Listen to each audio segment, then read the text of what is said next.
그 다음에 이제 아시아 선진국에서 이제 일본을 한번 봅시다. 일본은 90년대에 자녀 출산, 양육 환경에 관련된 그 성청, 일본 성은 부입니다. 그 다음에 청, 이거는 우리나라 청급. 연락회의를 구성해가지고 저출산의 원인과 정부의 대처 방안을 연구를 합니다. 그 다음에 계속해서 저출산 대응 종합계획으로 엔젤 플랜, 신엔젤 플랜, 신신엔젤 플랜을 만들었다는 거죠.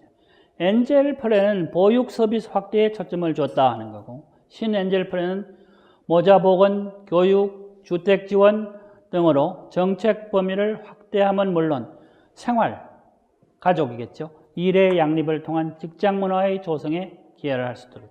그 다음에 신엔젤 플랜은 양성평등입니다. 남녀평등이죠. 이런 것이 될 수 있도록 했고, 청년들의 경제적 독립에도 도움을 주도록 했다. 보육 서비스는 99년에서 2004년인데 일본 정부 저연령 아동 보육에 관심을 기울이겠다. 일본도 어떤 경우는 많은 경우 보면 독일처럼 부모가 자식을 키워야 한다는 생각을 한동안 많이 가지고 있었어요. 우리도 그런 생각을 가지고 있었겠죠. 연장 보육 시설 1만 개소를 쓰고 일시보육 시설 3천 개소를 증가시켜. 지역 자녀 양육 지원 센터를 확대를 해가지고 휴일 보육 제도를 시행을 하고 가정 내 육아 부담을 경감시키는 데 관심을 기울입니다. 2015년 4월부터 자녀 육아 지원 신제도가 시작이 되고 유치원, 보육소, 이 보육소라고 하는 게 어린이집입니다. 우리나라로. 를 통합을 해가지고 이게 이제 우리나라에서 이제 통합을 하기 시작하니까 일본이 본받은 제도예요.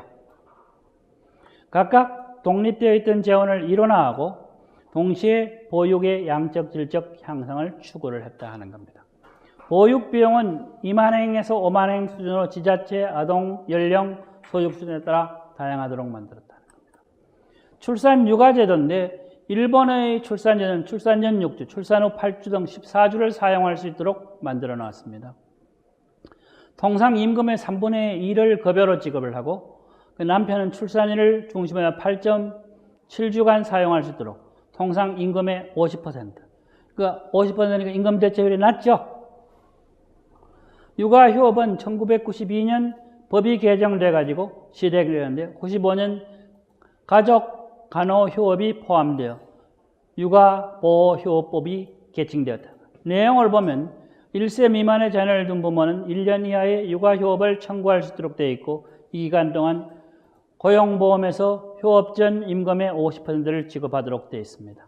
그리고 건강보험, 후생연금보험의 보험료 납부를 면제해 주는 거죠. 그러니까 육아 휴업을 하는 사람들에게 혜택을 주는 겁니다. 수당제도입니다. 일본은 72년부터 아동 양육비를 경감해 주기 위한 방법으로 아동수당을 72년부터 도입을 한 겁니다. 우리는 올해부터 지방선거 끝나고 나서 도입을 했는데 상당히 늦은 거죠. 그것도 지금 왜 주느냐 그러면서 반대를 하는 사람들이 있는데 상당히 생각은 잘못된 거라고 봅니다. 현재 3세 미만은 15,000행, 그 이상은 만행이 지급되고 중학교 졸업 전까지 매월 지급된다. 셋째 아이 그거는 15,000행을 조금 많이 주는 거죠. 그 다음에 고령사회 대응 고용안정법이라고 합니다. 일본의 작년 중년 취업대책의 시작은 2007년 단가이 세대. 일본의 단가이 세대라고 하는 것은 일본의 베이비붐 세대예요. 단가이 단원 세대라고 하는 건데 대규모 은퇴에 대한 사회적인 충격을 완화하기 위해 2000년대 초에 내놓은 고용 연장 정책입니다. 일본에도 고용을 연장해야 된다. 고령화가 되면 어떻게 됩니까? 소득이 줄어들겠죠. 소득이 줄어들면 어떻게 됩니까? 주머니가 비어 있으니까 문제가 생기겠죠. 60세 정년을 94년에 의무한 고령자 고용 안정법은 2000년에 65세까지 고용을 연장해 줄 수 있는 조치를 취하게 됐다. 2004년에는 65세까지의 고용 확보 조치가 단계적으로 의무화됩니다. 아직까지도 우리나라는 55세 전에 퇴직하는 사람이 거의 대부분이다 이 말이죠. 2012년에 희망하는 모든 노동자를 65세까지 계속 고용하도록 개정된다. 사업주에게 정년 연장 또는 계속 고용 제도라든지 또는 정년 규정 폐지 등 하나를 선택하도록 한다 하는 겁니다.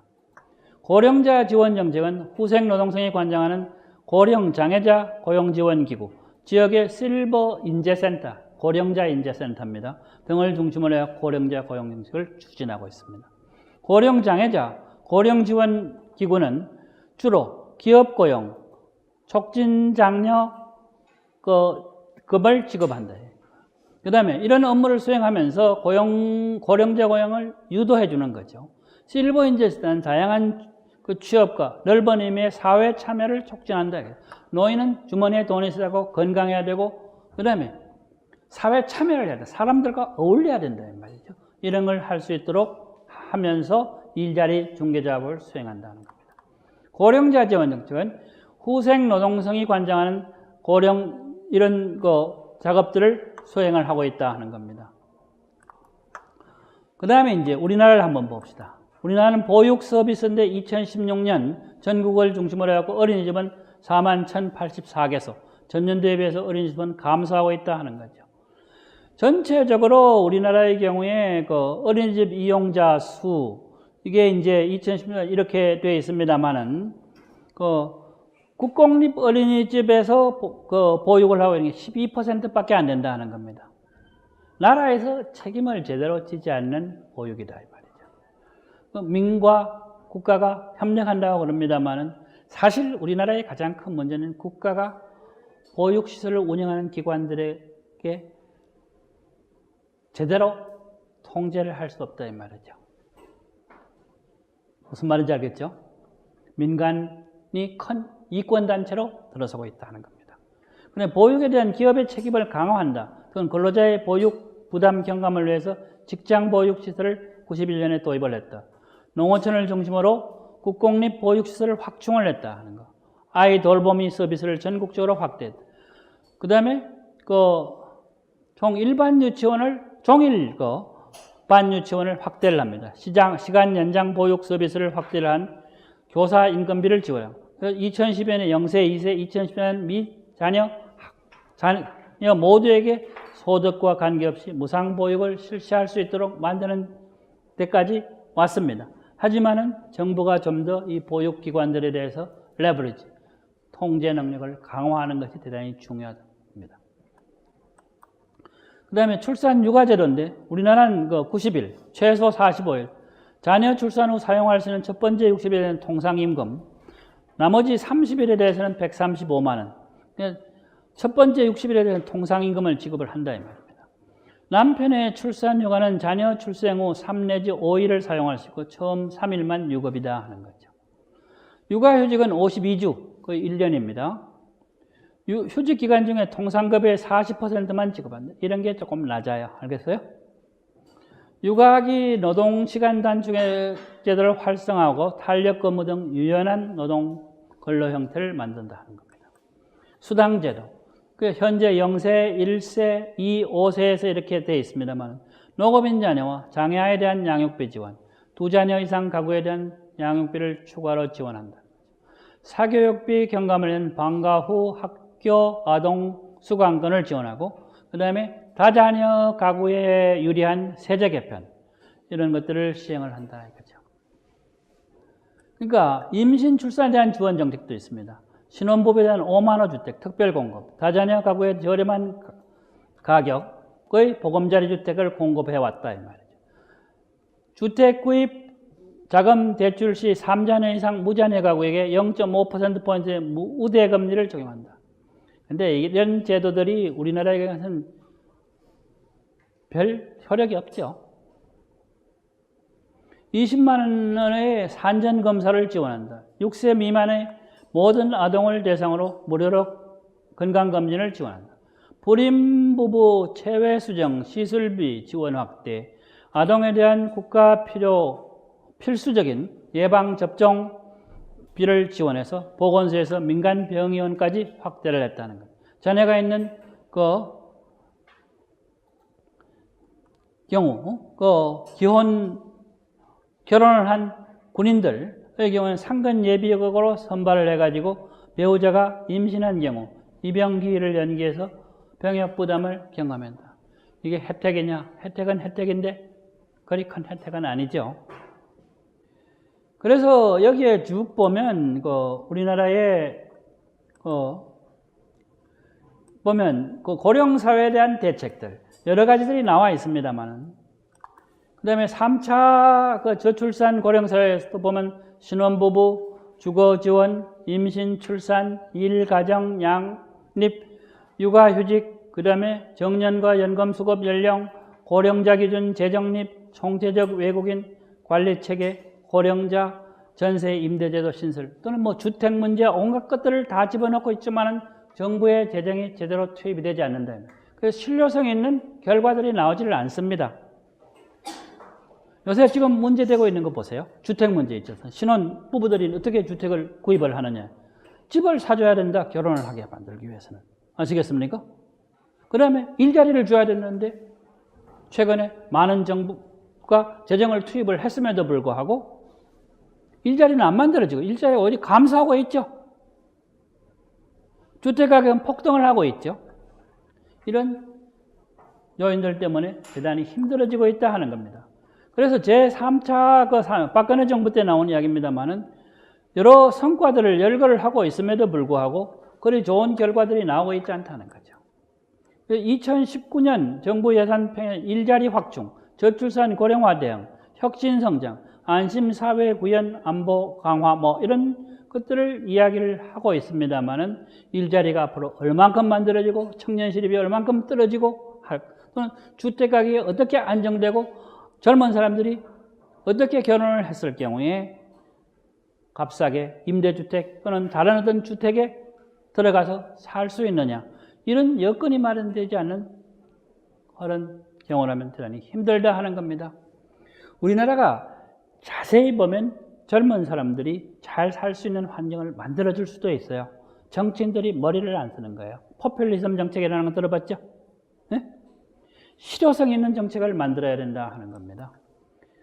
그래서 저는 또 그 외에 이제 이야기를 하고 있습니다. 인구 감소, 지방 소멸 문제. 일본에서 이야기를 했는데 우리나라의 경우에도 2045년부터 82개의 군, 84%, 읍면동의 40%가 소멸할 것이다. 일본, 한국, 지방, 읍면동 우리나라 있지 않습니까? 소멸할 거다. 이런 문제가 대단히 심각하다 이 말입니다. 그러니까 아기를 낳는 20세에서 49세의 여성들 숫자하고 65세 이상의 노인의 숫자를 볼 때 노인의 숫자가 더 많다 이 말이죠. 그런 지역사회는 없어져 버립니다. 결국은요.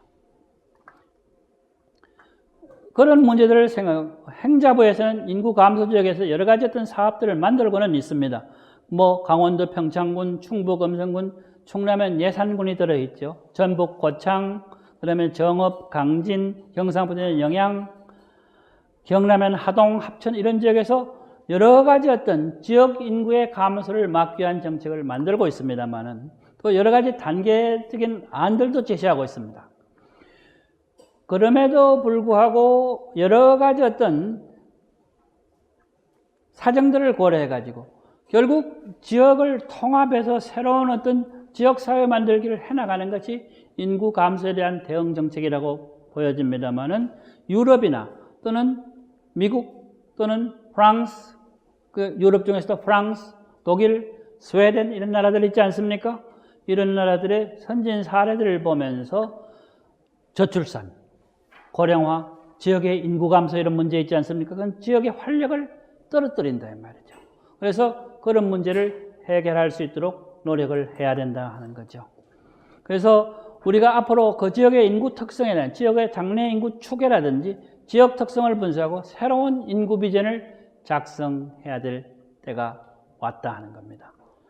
그런 것들을 하기 위해서는 여러분들이 많은 지혜를 도입을 해야 돼요. 그러니까 여러 지역들의 인구 피라미드도 그려보고 연령대별로 또는 유출률, 그 지역에서 사람들이 얼마큼 많이 빠져나가느냐 하는 거 있지 않습니까?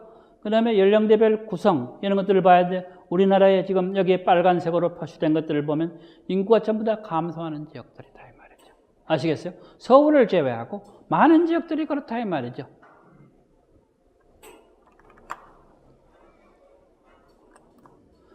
그래서 여러분들이 언제든지 앞으로 맞춤형 인구 비전을 만들어야 합니다. 청년이 살기 좋은 청양 이런 것들 인구 구조나 사회 이동이나 문화, 환경, 경제, 산업 구조들을 동시에 고려하는 지역 맞춤 비전 설정의 인구 중장기 인구 플랜을 만들어 나가야 된다 하는 겁니다.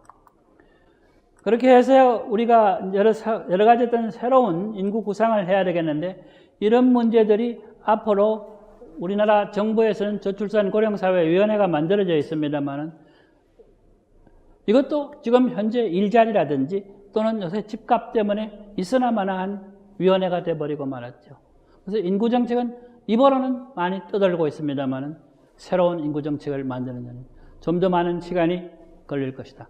그렇게 되면 우리나라의 경우 앞으로 2065년 노인이 40%가 넘고 유소년, 아동 인구가 10% 이하로 떨어지고 경제활동 인구는 50% 수준에 밖에 되지 않는데, 그런 엄청나게 어려운 사회로 가게 된다 하는 겁니다.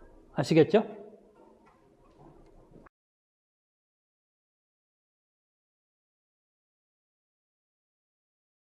저는 스웨덴의 아동수당과 같이 자녀가 성장을 하기 위해 필요한 생활 수준을 보장하는 제도가 필요하다고 생각합니다.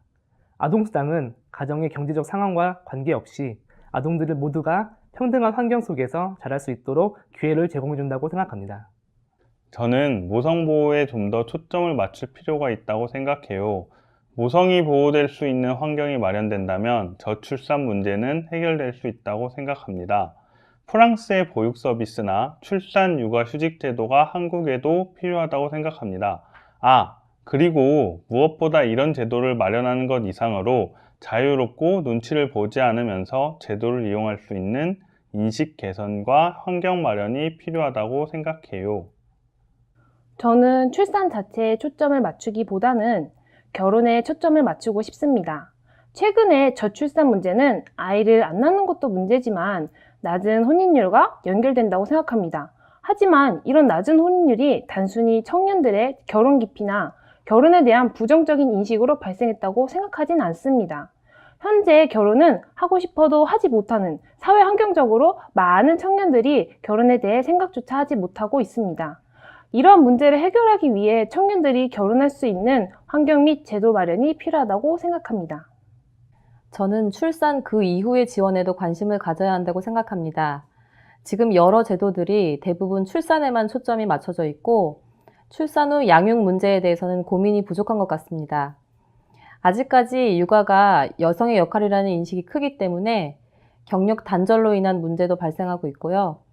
저는 출산에 대한 지원 이상으로 경력 단절 예방이나 육아 정책에 대한 고민도 필요하다고 생각합니다.